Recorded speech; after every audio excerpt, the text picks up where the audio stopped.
ने बोला लोगों पर हमला, गांव वालों ने पीट पीट कर मार डाला।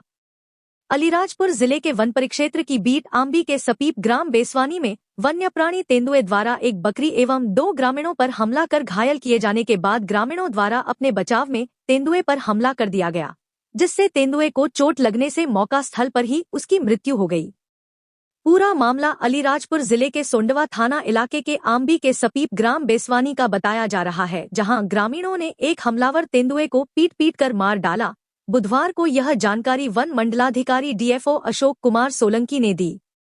वहीं पूरे घटनाक्रम की विस्तृत जानकारी के लिए 5 वन विभाग कर्मचारियों की एक टीम गठित की है, जो 3 दोनों के भीतर तत्काल मौका स्थल पर पहुंचकर घटना स्थल की सूक्ष्मतापूर्वक जांच परीक्षण कर समस्त पहलुओं की विस्तृत एवं गहन जांच कर प्रतिवेदन 3 दिवस में प्रस्तुत करेंगे। अधिकारी के अनुसार तेंदुए ने एक बकरी एवं 2 ग्रामीणों पर हमला कर घायल कर दिया था, जहां तेंदुए फिर से शिकार करने गांव में आया था, जहां तेंदुए के हमले करने की बीच शोर सुनकर ग्रामीणों आए और पीट पीट कर तेंदुए को मार डाला। JTV न्यूज के लिए अलीराजपुर से मुस्तकीम मुगल की खास रिपोर्ट। आज जो तेंदुए ने एक बकरी और 2 ग्रामीणों पर हमला किया था, जिसके पलट में ग्रामीणों ने उस तेंदुए पर हमला कर दिया, जिससे उस तेंदुए की मौत हो गई। क्या है पूरा घटनाक्रम और कहाँ का है पूरा मामला? ये वासवनी एक गांव है, राजस्व क्षेत्र है, जो हमारे वन क्षेत्र से लगा हुआ क्षेत्र है।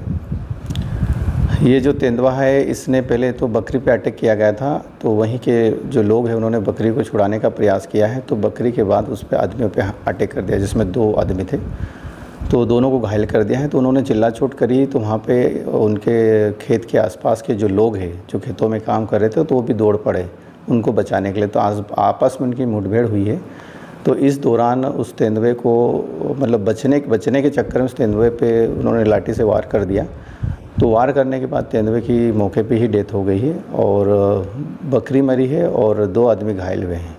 सर, क्या कार्रवाई की जा रही है जिन्होंने तेंदुए पर हमला किया है और तेंदुए की मौत हो गई है? क्या कार्रवाई? अभी उसके लिए मैंने एक जांच दल बनाया है, तो जांच के बाद ही पता चलेगा कि रियलिटी क्या है। हमने जांच भी करवा रहे हैं और जो कि तेंदुआ की डेथ हुई थी उसको हमने विधिवत तरीके से उसका PM करवा के उसका दाह संस्कार कर दिया गया है। सर, तेंदुए को लकड़ी से मारा था या धारदार हथियार का भी उपयोग किया गया उसमें? उसमें प्रथम दृष्टया तो ये लगता है कि धारदार हथियार का उपयोग किया गया है। रिपोर्ट के बाद ही पता चल पाएगा।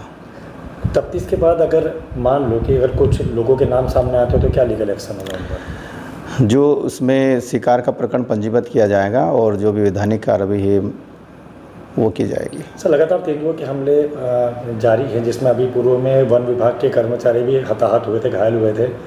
इन पर रोक लगाने के लिए क्या प्रयास किए जा रहे विभाग के? ये जो घटना हुई थी ये भी 1 सप्ताह पूर्व की थी और जो 16 तारीख की घटना है ये सेम लगभग आसपास का क्षेत्र है। तो हम ये भी थोड़ा सा लग रहा है कि ये तेंदुआ वही होगा, चूँकि तेंदुओं की संख्या वन क्षेत्रों में बढ़ी है और लगातार बढ़ती भी जा रही है। और वन क्षेत्रों में जो हमारा जंगल है या फिर हमारे क्षेत्र है वो थोड़ा धीरे धीरे कहीं न कहीं प्रभावित हुए हैं और स्थानीय लोगों का भी आवाजाही बढ़ी है और कुछ मतलब हम ये कह सकते हैं कि संख्या बढ़ने के कारण तेंदुए वन क्षेत्र से रहवास की तरफ आ रहे हैं, ऐसा लग रहा है। इस कारण ये जो मानव दंड है वो बढ़ता जा रहा है। वही है तेंदुआ जो वन कर्मियों पर हमला हुआ था वो माने? हम लोग स्पष्ट तो नहीं बता पाएंगे, लेकिन चूँकि उसी क्षेत्र का है और हम लोगों ने वहाँ पे एक पिंजरा भी लगा रखा था पकड़ने के लिए, लेकिन वो पकड़ में नहीं आया और 1 सप्ताह बाद फिर पुनः घटना हो गई। तो हम इसको ऐसा मान रहे कि संभवतः ये तेंदुआ वही है। सर, पूर्व में जो तेंदुआ था बताया जा रहा था कि वो मादा थी और ये जो तेंदुआ है ये नर है, फिर दोनों एक कैसे हो सकते हैं, कैसे माने? उनका एक कुनबा हो सकता है, मतलब उसी में से एक हो सकता है। और चूँकि जो पहला तेंदुआ जो अटैक किया था उसको इस समय मतलब उस समय तत्काल आइडेंटिफाई करना और इसी भागदौड़ में स्पष्ट रूप से आइडेंटिफाई करना बड़ा मुश्किल होता है। तो संभवतः ये जो जंगली जानवरों के जो हमले होते हैं इस पर कहीं ना कहीं जो जंगल पर जंगली एरिया जो होता है वहाँ पर खेती किसानी या अन्य पर्पज़ से कब्जा किया जाता है, जिससे कि उनका जो क्राइटेरिया वो कम हो जाता है, जिससे वो शहर की तरफ या गाँव की तरफ आना प्रारंभ करते हैं। तो कहीं ना कहीं ये भी उस हमले में एक कारण हो सकता है। हाँ, कारण बहुत सारे हो सकते हैं। जो आप बोल रहे हैं इससे भी हम मना नहीं कर सकते हैं, क्योंकि वन क्षेत्रों में बहुत सारे वनाधिकार पत्र वितरित किए गए हैं और कई बार लोग इस बारिश के सीज़न में अतिक्रमण का प्रयास भी करते हैं। तो उसके लिए हम लोग सतत अतिक्रमण हटाने की कार्रवाई भी कर रहे हैं, लेकिन ये जो घटना हुई है वहाँ पे ऐसा हमें जांच में अभी प्रारंभिक तो नहीं आया है। JTV न्यूज से जुड़े रहने के लिए हमारी खबरों को लाइक और शेयर करें, हमारे चैनल को सब्सक्राइब करें और अपडेट रहे हर छोटी बड़ी खबरों से।